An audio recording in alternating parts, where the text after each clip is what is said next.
શ્રીમદ ભાગવત અને મહાભારતના પ્રમાણે કંસના કારાવાસમાં વાસુદેવ અને એમના ધર્મપત્ની દેવકીના 7મા ગર્ભમાં શેષાવતાર બલદેવ આવ્યા હતા.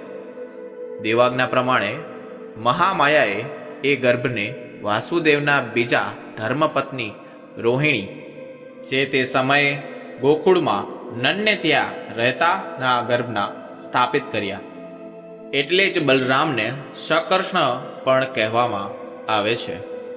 વાસુદેવ અને દેવકીના 8મા પુત્ર ભગવાન શ્રી કૃષ્ણ હતા, જેને વાસુદેવે નંદના ઘરે મૂકી એમની મહામાયા અવતાર પુત્રી સાથે બદલાવી કંસને આપી દીધી હતી. એમ બલરામ અને કૃષ્ણ બંને ભાઈઓ ગોકુળમાં બાલ લીલાઓ કરતા મોટા થયા.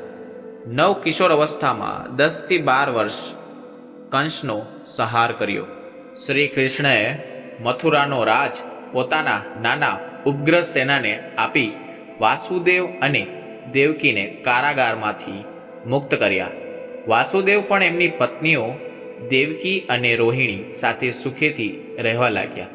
હવે બલરામ અને કૃષ્ણ બંને શિક્ષણ અને બીજી કામગીરીમાં વ્યસ્ત થઈ ગયા.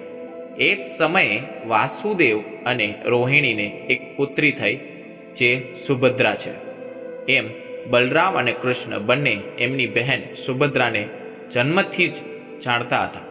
સુભદ્રા શ્રી કૃષ્ણથી ઘણી નાની હતી, એટલે શ્રી કૃષ્ણની બાલ લીલાઓમાં સુભદ્રાનો ઉલ્લેખ આવતો નથી. આ વિડીયો સારો લાગ્યો હોય તો કમેન્ટમાં જય શ્રી કૃષ્ણ લખવાનું ભૂલશો નહીં.